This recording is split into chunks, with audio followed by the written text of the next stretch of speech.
का प्रचार खत्म हो गया। ओवरऑल बिहार की क्या स्थिति देख रहे हैं? ओवरऑल बिहार की स्थिति आज से 10 दिन पहले हमने कहा है कि बिहार में 160 हमारे एनडीए के उम्मीदवार जीतेंगे। अब प्रचंड बहुमत से यहाँ एनडीए की सरकार बनावेंगे। मांझी का दावा, बिहार में एनडीए की प्रचंड बहुमत से सरकार बनेगी। महिलाओं ने दिल खोलकर वोट दिया। गया में केंद्रीय मंत्री जीतन राम मांझी ने बिहार विधानसभा चुनाव को लेकर बड़ा बयान दिया है। उन्होंने विश्वास जताया है कि इस बार एनडीए गठबंधन 160 सीटें जीतकर प्रचंड बहुमत से सरकार बनाएगा। मांझी ने कहा कि पहले चरण में करीब 65% मतदान हुआ, जिसमें सबसे ज्यादा वोट महिलाओं ने डाले हैं। मुख्यमंत्री नीतीश कुमार ने महिलाओं के लिए कई योजनाएं चलाई, जिसका सीधा फायदा उन्हें मिला है। महिलाएं हमारे विकास कार्यों से खुश हैं, इसीलिए उन्होंने एनडीए के पक्ष में जमकर मतदान किया है। उन्होंने आगे कहा कि हमें पूरा भरोसा है कि करीब 2/3 वोट एनडीए को मिला है। जनता ने जात पात से ऊपर उठकर विकास और स्थिरता के लिए वोट किया है। मांझी के इस बयान से एनडीए खेमे में जोश बढ़ गया है, जबकि विपक्ष ने इसे असमय जश्न बताते हुए कहा कि नतीजे आने से पहले ऐसे दावे करना जनता को भ्रमित करने जैसा है। का प्रचार खत्म हो गया। ओवरऑल बिहार की क्या स्थिति देख रहे हैं? ओवरऑल बिहार की स्थिति आज से 10 दिन पहले हमने कहा है कि बिहार में 160 हमारे एनडीए के उम्मीदवार जीतेंगे। अब प्रचंड बहुमत से यहाँ एनडीए की सरकार बनावेंगे। फर्स्ट चरण में जो 65% हुआ मतदान, उसमें अधिकांश 70% महिलाएं ने ही दी है वोट। और महिला नीतीश कुमार जी के मुरीद हैं, क्योंकि महिलाओं के लिए नीतीश कुमार ने बहुत काफी किया, चाहे शिक्षा का हो, चाहे नौकरियों में आरक्षण का हो, या पुलिस में बहाली का हो। इस तरह फिर चाहे तो 10,000 रुपया प्रति महिला को देने की बात हो, या फिर बूढ़े बुजुर्गों को 1100 रुपया पेंशन देने की बात हो।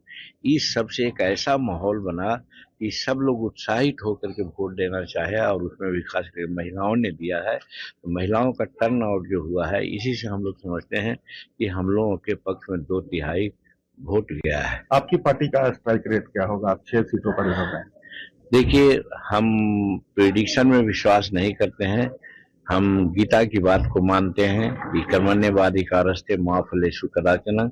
हम जी तोड़ परिश्रम तो करवा रहे हैं। हम एनडीए के लिए कल भी 6 मीटिंग हमसे करवाए।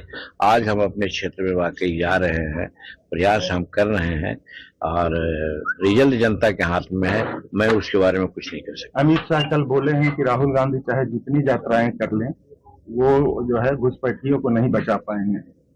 एकदम उन्होंने ठीक कहा। राहुल गांधी जी यात्रा करके तो एनडी को यानी गठबंधन को कमजोर किया है। जब प्रथम चरण का यात्रा उन्होंने किया तो प्रधानमंत्री के मृत माता को उन्होंने गले सुनवाया। दूसरा चरण में आए तो उन्होंने बिहार और पूर्वी उत्तर प्रदेश का जो महापर्व है छठ, और छठ में प्रवैती 36 घंटा उपवास कर करके तन मन धन त्याग दे करके भगवान पर प्रार्थना करती है शांति के लिए, प्रोस्पेरिटी के लिए, उसको उन्होंने नाटक कह दिया। तो इससे जितना भी आस्थावान लोग हैं सब उनके विरोध चले गए हैं। तो इसलिए शाह जी उनके बारे में बोले हैं तो वो गलत नहीं। राहुल गांधी कल पूर्णिया में बोले हैं, फिर वोट चोरी का आरोप लगाए हैं पीएम मोदी, अमित शाह और ज्ञानेश कुमार पर। वो सब थेथराई कर रहे हैं। वोट चोरी का कहाँ मतलब है? कैसे वोट चोरी हो रहा है? वोट चोरी तो उन लोग कर रहे थे कि मरे हुए लोगों से भी वोट दिलवा रहे थे, और बाहर के जो हमारे यहाँ आकर के वोटर लिस्ट में नाम जुड़वा लिए हैं। एक तरफ वो संविधान का देते हैं, नाम देते हैं, और उसका कहते हैं कि संविधान बचाओ। संविधान में तो है कि भारत में जन्मा हुआ आदमी है वही यहाँ का नागरिक होगा। तो भारत में जन्मा हुआ आदमी नहीं है और उसका वोटर लिस्ट में नाम है, उसको हटाया जा रहा है। तो ये चोरी है कि वोटर लिस्ट को और शुद्धिकरण किया जा रहा है। विशुद्ध भारत के नागरिक होकर के लोग वोट दे रहे हैं, और यही डेमोक्रेसी का तकाजा है। इसलिए इलेक्शन कमीशन को तो हम लोग धन्यवाद देते हैं।